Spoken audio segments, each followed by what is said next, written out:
All right. This is a line that we've looked at before. It's a line that he's looked at before. Let's castle. D4. I think I'll give him a check here. If he's not castled, maybe I can pose a little bit of a problem. Okay, let's return to the center of the board. Let's put our rook in the middle. I'll pre-move that. Just a good pre-move. Probably can pre-move something like that every single move. Okay, C4. We're just gonna save our bishop. Time to move this guy.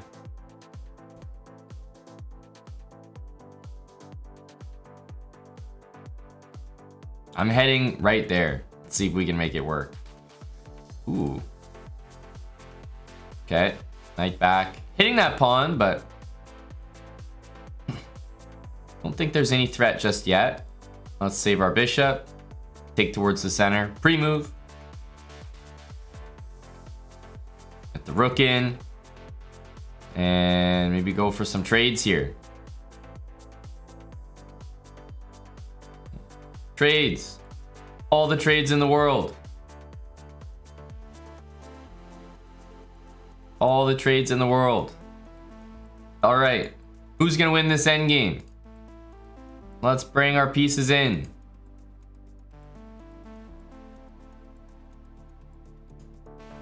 G5. He takes, which is a little bit surprising. Now, if we move here, we're probably going to lose. So we have to make sure we do this. Because if we move this pawn, we're not going to get our pawns arranged in the right way. Take. All right, let's go for the win. Don't put your king on that square.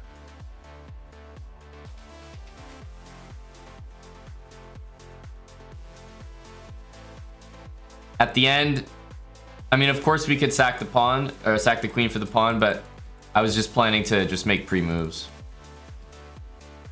I was just gonna make some pre-moves to end the game there. It's a good game to start off. He played really well, very fast. It was super even. I thought he played the opening really well. The only thing was maybe this, allowing the check. Yeah, I think this was a pretty good game by him, honestly. I wasn't trying to be too fancy. Just trade every single piece and get to that end game and rely on your speed. Even at, 1600, if you're able to string those pre-moves together, people will not be able to touch your speed, which I think is just a big asset. Take advantage of it. All right, we'll play E5, cover that.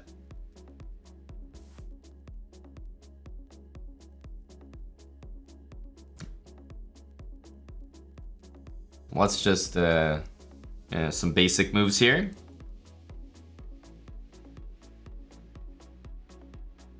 I'm not gonna pre-move because he could play that move randomly. Okay, this is a great opportunity to pre-move. Like, nothing too bad is gonna happen here. You lose a pawn, it really doesn't matter. Like, just one pawn. It's not gonna kill you. This is another case where I'd probably throw a pre-move in. I don't think he can make any serious meaningful threat here at all. So I might be throwing a lot of pre-moves in. Again, A5, A4, like, these aren't good moves, but they're just pre-moves. Okay, now I can maybe have a think. You see what I mean? That's like a very solid position. All my stuff is defended, so I can just capture stuff. I'm not really okay, let's take. I'm not really risking anything. Pre-moves where everything is defended are just, those are the absolute best. He wants to go here. Admittedly, it's like kind of annoying. Might actually literally go all the way back.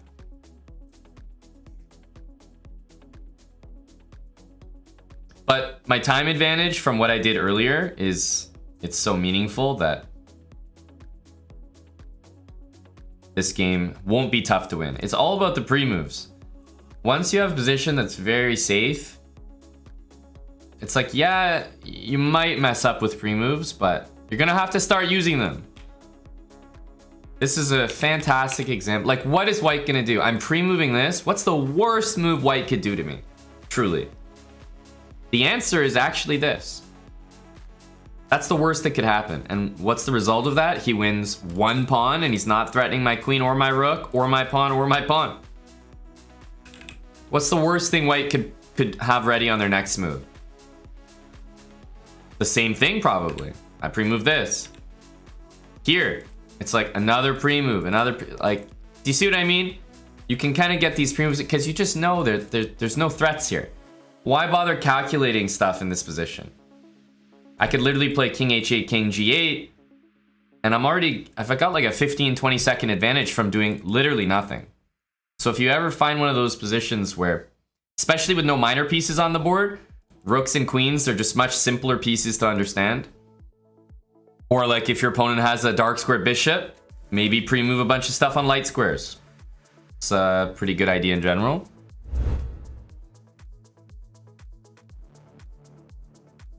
Okay, whenever I see people playing pretty, you know, weak, I would call it weak or non-threatening moves, my first thought is definitely like pre-move the opening. Because why the heck not?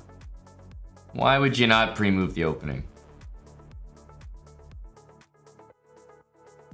Okay, I mean, all I did was make a threat there, and he didn't really stop it.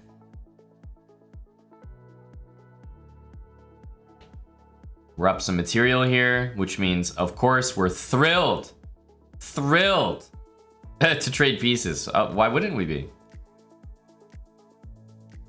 King into the middle, maybe double the rooks. Just like, oh, okay. Again, we're extremely excited to trade pieces at all times.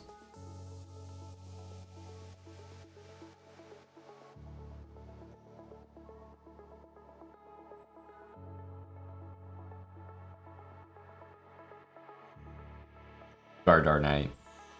All right. Now let's see if we can make some threats.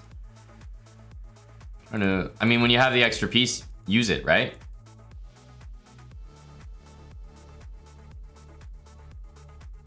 See if we can get this frickin' pawn.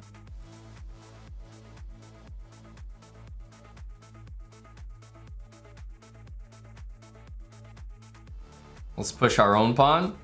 We do have to make sure we get our rook behind this pawn. I think this is a safe pre-move. It gets canceled because of that. I'll pre-move it again. I mean, it's reasonable. To be honest, even if just gonna pre-move this just to see what happens. Oh, okay.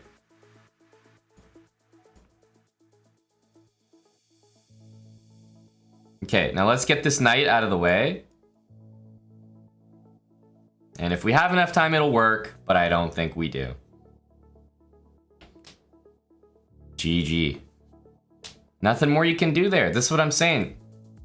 You know, you gotta maximize every game. I think this is maximizing. There's no better way I could possibly teach anyone to play the endgame.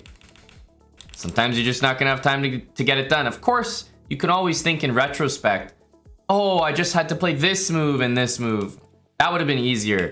You know, oh, I just had to like skip ahead. But it's not necessarily so simple. And I always recommend just doing something that'll work every time. So yeah, like I said, if I see people playing like this, I'm not really going to be thinking to myself, oh, you know, you messed it up, you could have won that. I'm going to be probably pretty proud seeing the technique. Those are the fundamentals that I'd like to see from you. Like if I watched anyone play this game and they brought their knight out of the way, used the queen to cut the king off, promoted a pawn, connected the queens, and laddered down the board and didn't win the game, it's like, okay, I mean, you did everything you could do. Bad day to be a horse. Is he a Ruy Lopez player?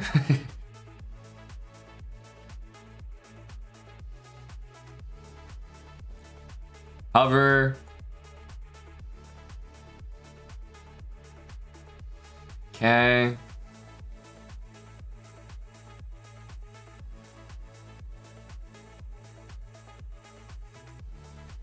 Trades, of course. We like trades. Let's push a center pawn. Trades. All of the trades, give them to me. Trade again. What a trade again.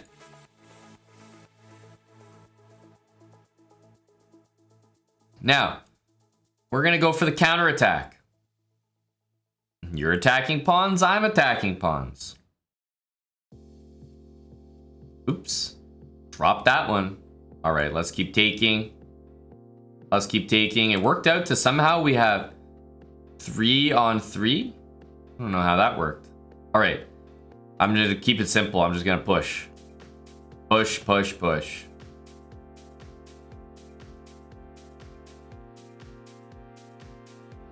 Jack and push again.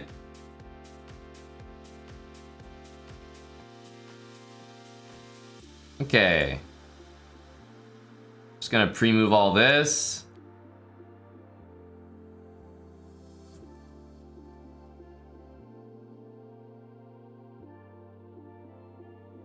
And really, the end game should be, I mean, it should basically be pre-movable.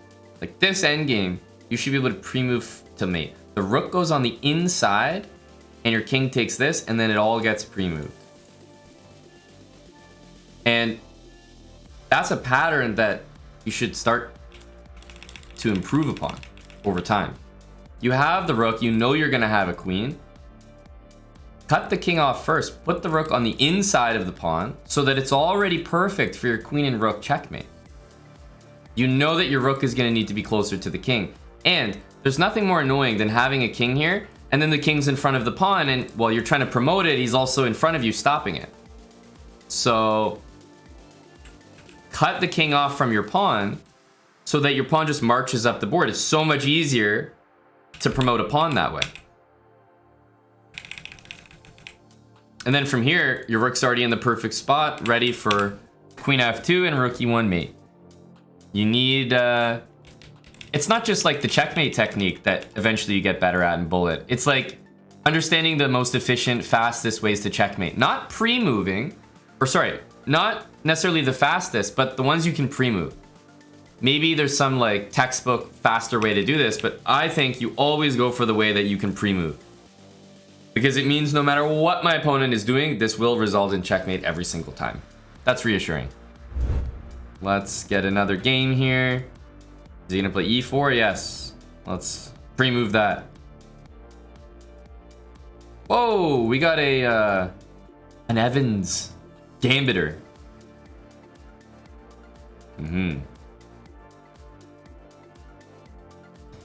This is let's just go with dangerous. I like the way he's playing. I still like an extra piece, I'm not gonna lie. But he's playing with energy. Great bullet energy. Honestly. It's good stuff. Okay, after a capture, it's time to get a pre-move in. Honestly, I'll probably get a pre-move in here as well. Oh, turns out that it was a very decent pre-move. Okay, let's try to develop here.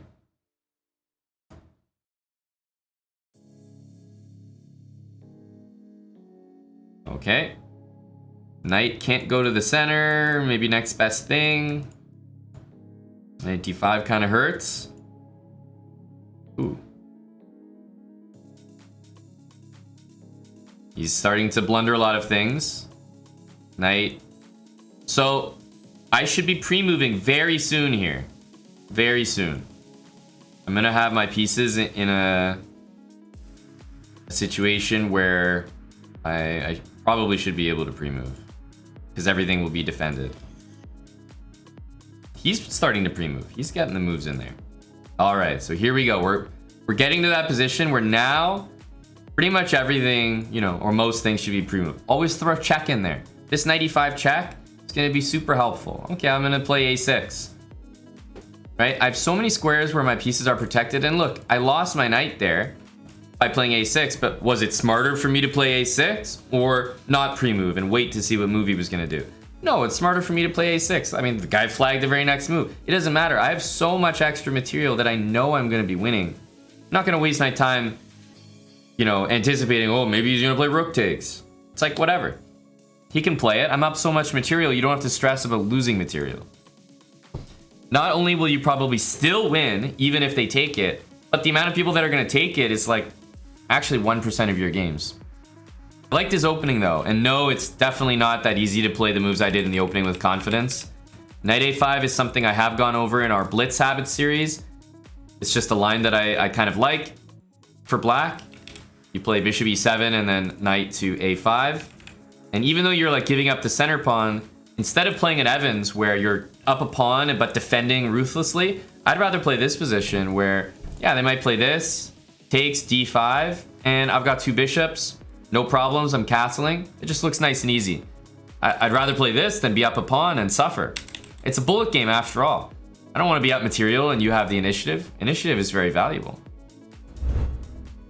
All right, e4, we're gonna hover this. It's time for our c3 move. All right, d5 played, let's go d4. Gonna pre-move stuff. h3, doubt he'll take. Goes here, let's castle. Rook e1, bishop out. Takes. Just keeping it nice and simple here, everything to the middle. Okay, takes.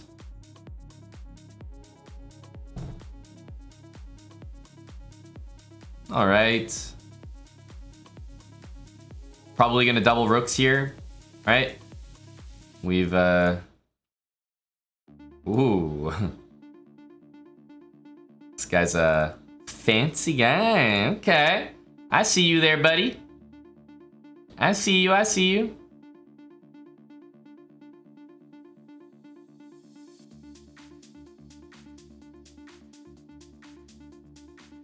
Just throw it forward, trade, trade.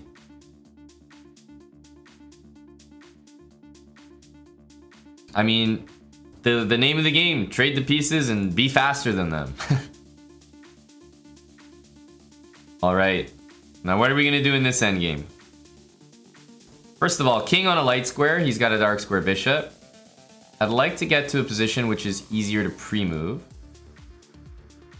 Whoa, he's really going for it there. Let's see, what's he up to?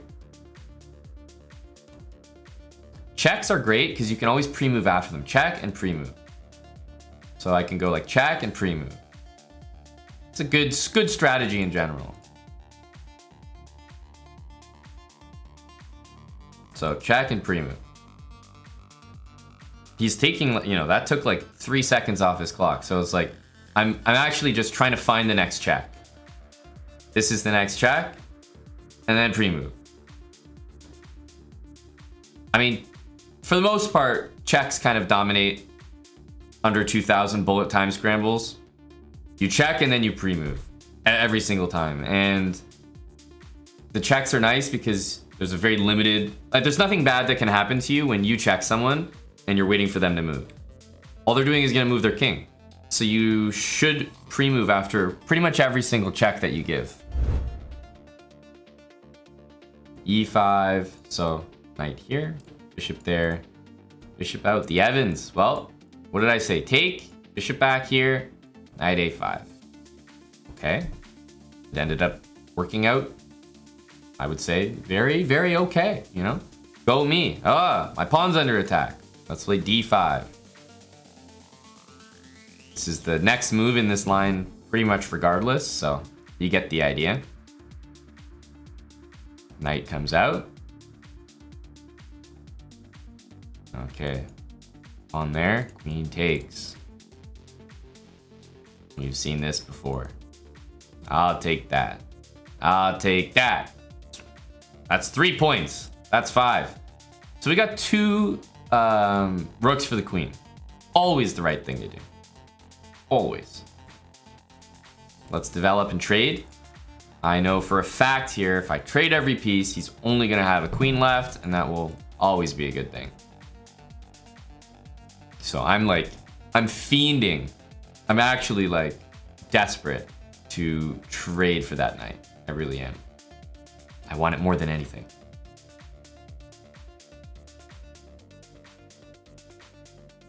Ooh, I like his energy.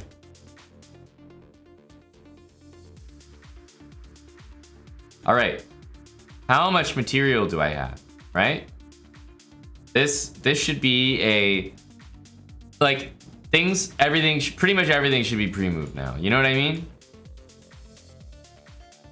The rooks are so good at pre-moving because they guard each other. Now, let's get rid of this. Now, the knight could only pose problems.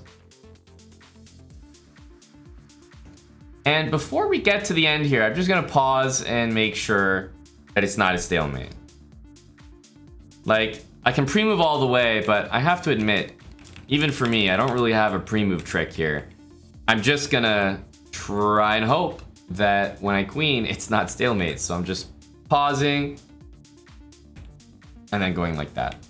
But 2 rooks against the queen in an endgame, you should never stress, because all you need to do is double them, do something like this. These pieces could not even be on the board, and just take 1 rook and just literally put it like on every square. You can pre-move all those moves, because if they ever take this rook, it's going to be checked, so the pre-moves will cancel. If they ever take the rook you're moving, well, your next pre-move will cancel because you won't have a rook to move. Most people play e4. I'm just getting ready to hover e5. Oh, e3. After a capture, pre-move. See, this is a perfect example. It's like, yes, the guy didn't take me back, but whatever. Okay, I don't know what he's doing now. This looks like a pretty safe pre-move. I would never pre-move anything except this recapture. If I pre-move this, it's like he could just take me, right? Doesn't make any sense.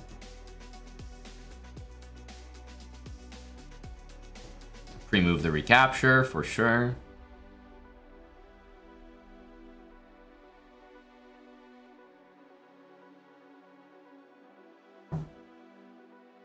We can actually take that, but I definitely think queen e5 is much simpler. h6. Rook to the middle.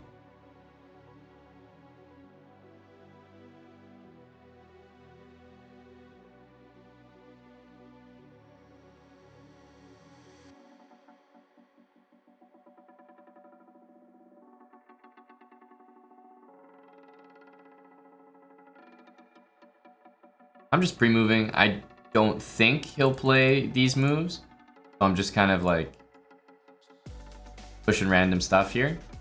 Everything in my position is defended, so that's why I'm not like super scared of what he's got. Okay, bishop here. Very annoying move, right? Now all of a sudden he's got this move. This is where you end up investing your time and bullet. Admittedly, this is like super annoying to deal with. So why not make your life easier? This is an example as well of where I would literally probably do this. You know what I mean? Like,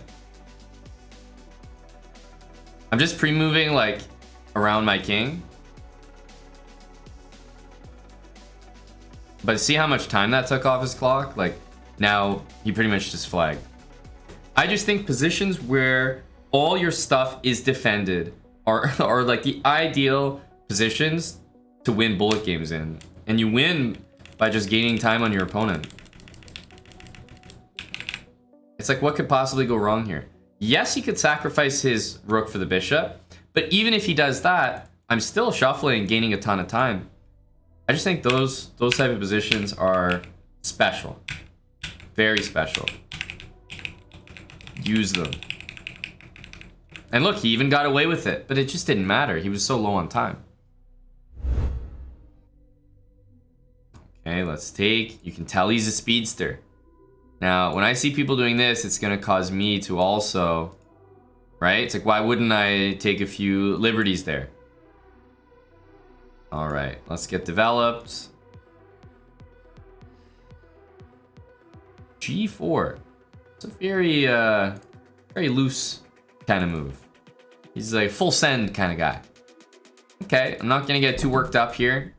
I'm gonna trade, try to open the position as much as possible. That's not what a guy in his situation wants to see, an open position.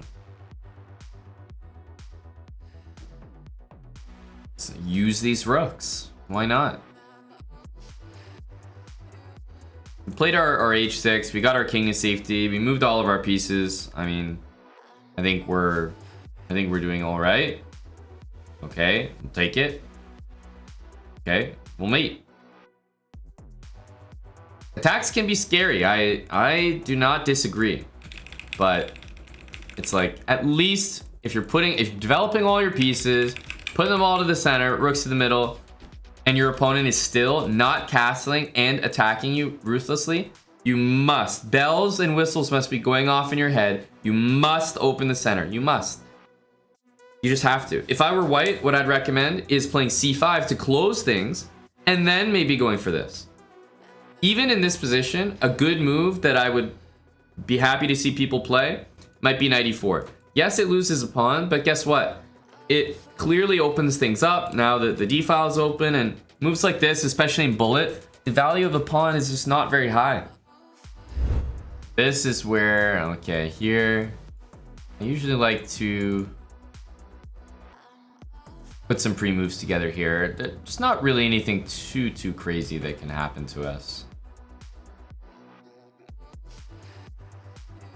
I'm pretty much going to support it with my other knight. And we've seen this game, haven't we? Like, you know, a bunch of times before. All we're doing is developing, doubling the rooks, like very easy stuff. Okay, trades at all times.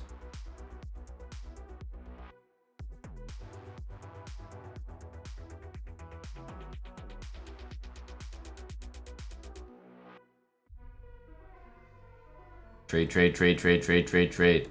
Okay, I'm not able to trade that just yet. Let's attack it.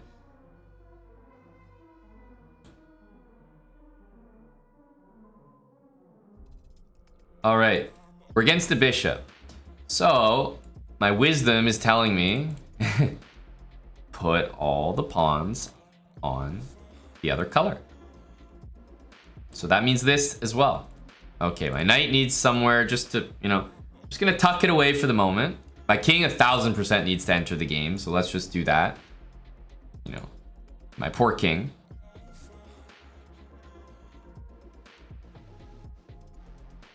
Okay, he's doing something a little interesting, but it's not really gonna change what I'm doing with my moves here.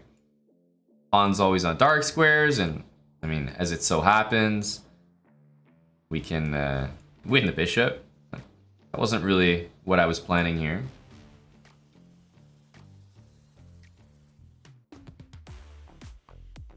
Start pre-moving that. And let's just make that pass pawn.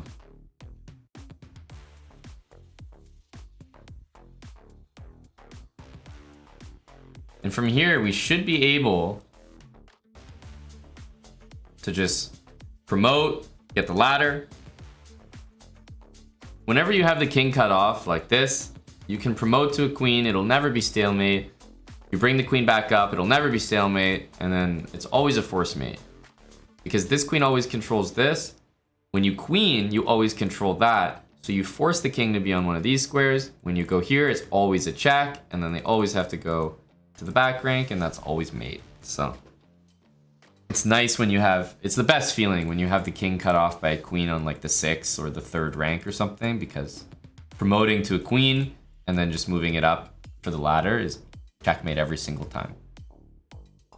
Every single time. Now, I actually don't want to say at all that this was well played by me. There are a number of ways to play this a lot better than I did.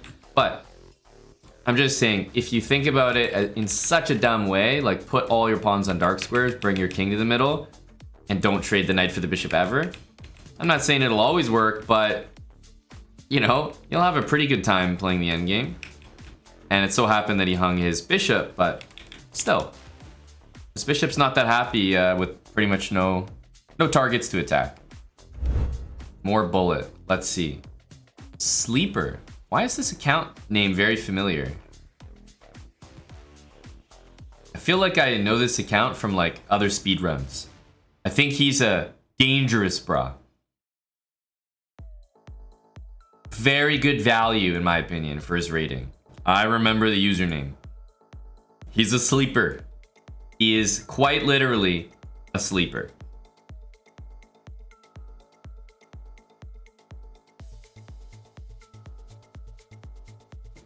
Like, what is this? This is like a professional maneuver. What, A4, A5? Good Lord, man. Let's get H6, some habits in there to keep me company. I gotta bring my knight back to civilization. Like, just trade pieces, I guess.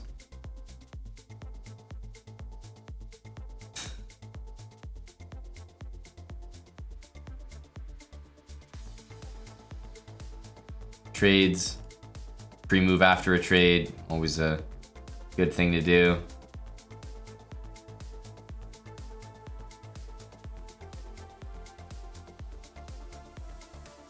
Bring my knight back. I mean, clearly is best on that square. Go for another trade. Nice and easy. That pawn is mine? Question mark.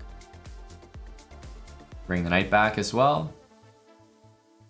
King to the middle. Another trade. Don't mind if I do. Oops. It's a mouse slip, actually.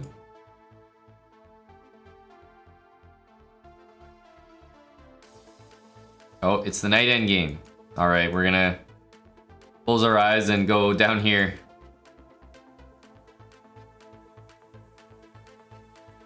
Notice how we're not pre-moving. Oh, that's the knight, though.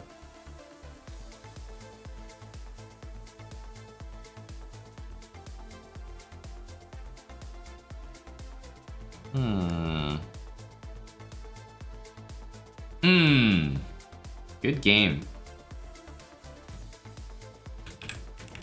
Such a nasty opening to face and bullet. Nobody really knows how to handle this. I feel like in a bullet time control, it's kind of tough. The reason I did this is kind of like a one basic idea that we went over in the blitz habits was like knight h5 against e5 and then play d5 and go from there. That's pretty much it. But I don't think this is easy to play quickly, that's for sure. All right, e5, we're gonna hover it. Don't know if our opponents can play e4. No, okay, here, e6. And I think these, you can always pre-move in the opening here. Oh, as soon as they're threatening to take, I don't really like to pre-move because they might capture. All right, let's just get developed here. He takes. I mean, we always take.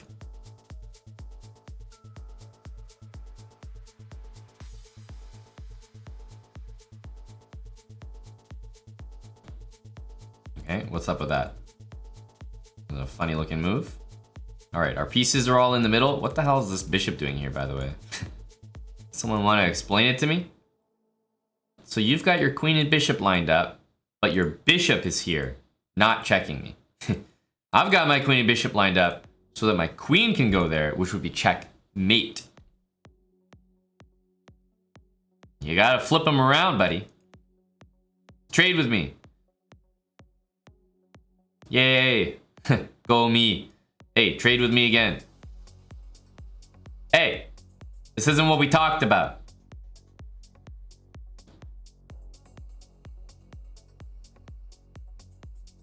All right, I'm going back. I'm a simple guy. Look, I'm looking for a trade again. I'm so easy to predict. So easy.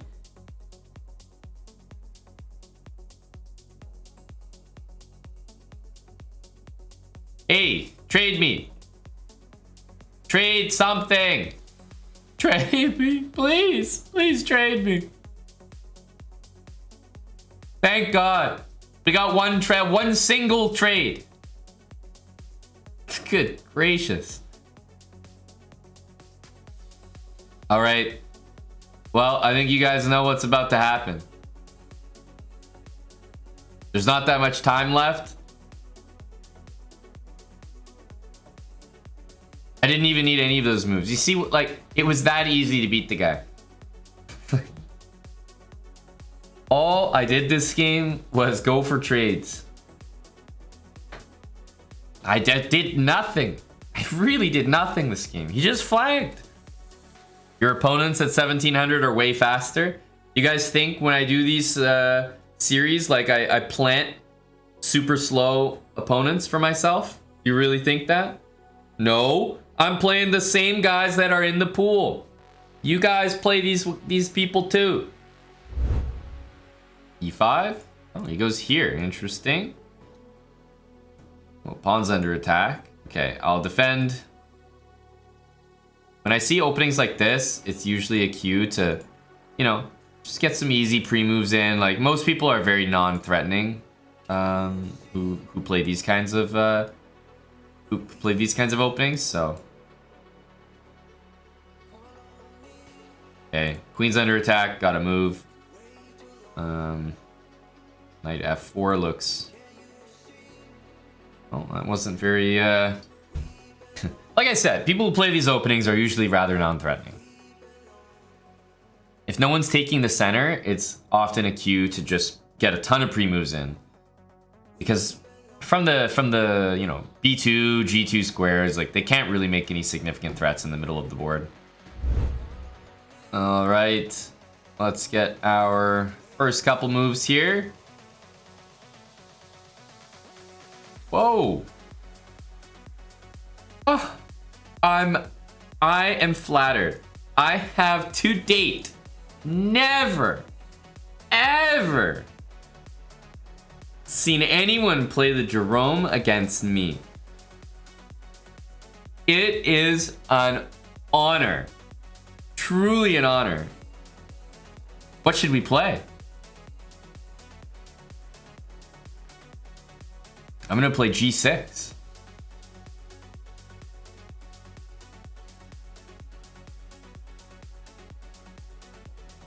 Wow. An honor. Really is.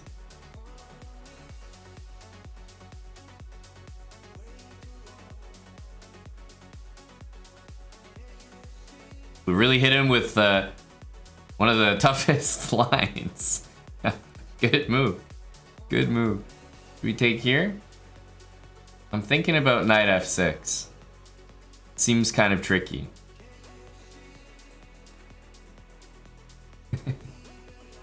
This game is off the record, you know?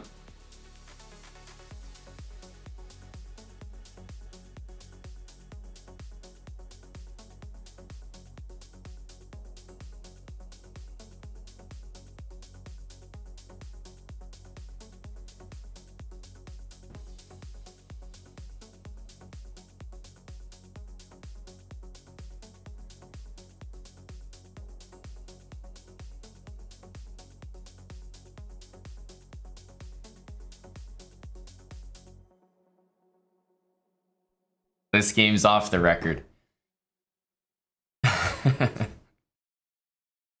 GG. I know people out there must be playing the Jerome. I've seen some people do it on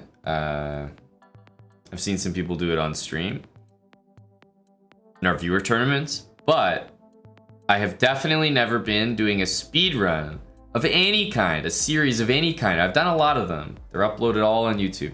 No one has ever played the Jerome against me. We had to take a timeout and show the proper respect to the Jerome.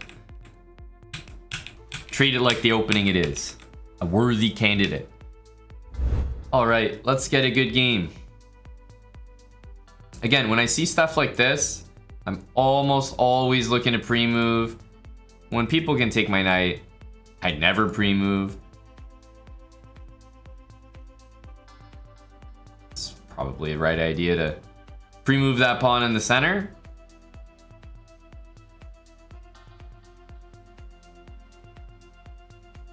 It's a bit of a strange move. I wonder what his plan is. F5, holy smokes. I would not have guessed that.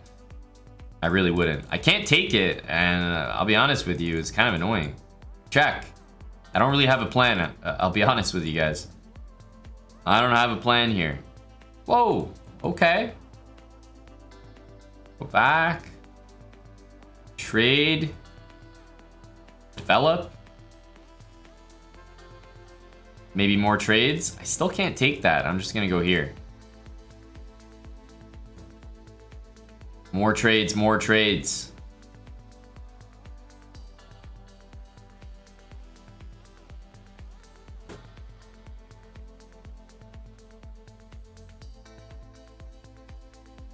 I want to take this next.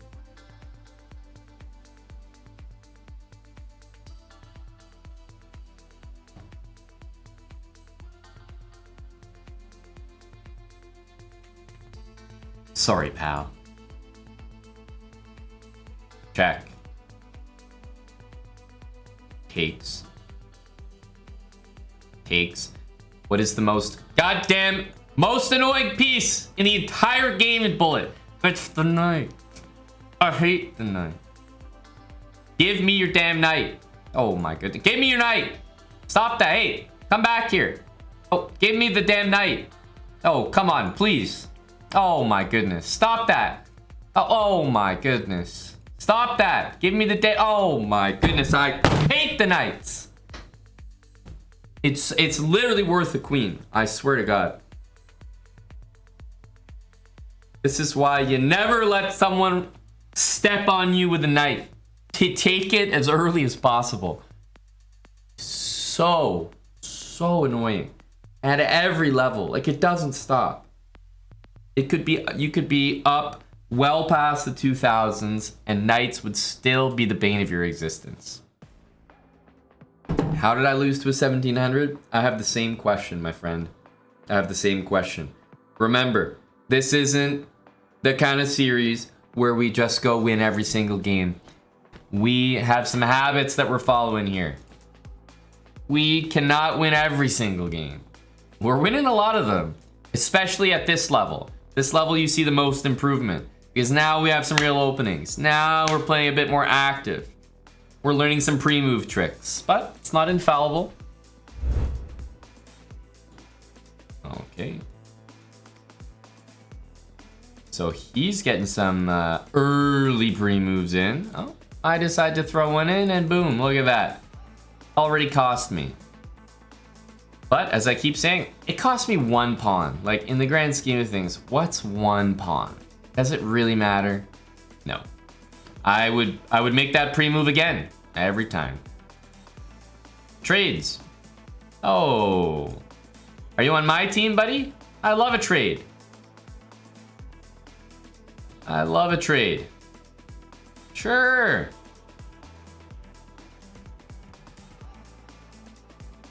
All right, now let's see this endgame here. Dark square bishop, so that's actually gonna cause me to put my pawns on light squares. That's the first thing. We're gotta bring our king to the middle, of course. I noticed there's a pawn for me to win. That's just very friendly, but I would basically put all my pawns on light squares. Now, we've talked about pawn endgames before. So, where's my majority? It's over here. So I'm definitely going to be making a pass pawn over here. Is that how I'm going to win the game? Probably not, right? Pass pawn here is not how I'm going to win the game.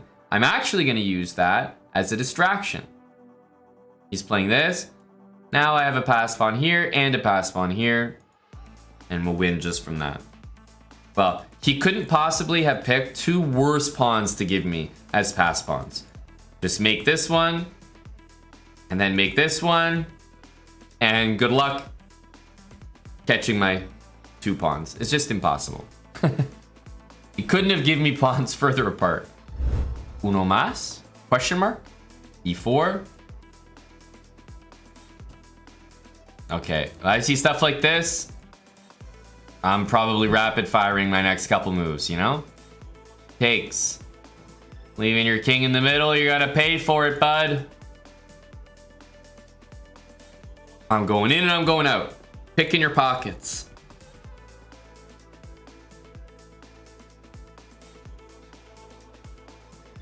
Oh, okay. You're bothering me. Let's pre-move that. Maybe I'll double my rooks here.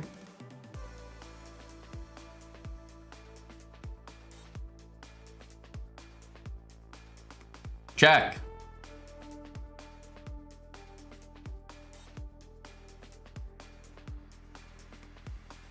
You're telling me I got 2 rooks barreling down on this king, and I'm not gonna move my knight and give you a check? That is a discovered check. Discovered attack, however you want to call it.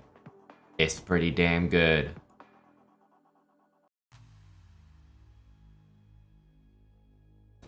$1,800, GG.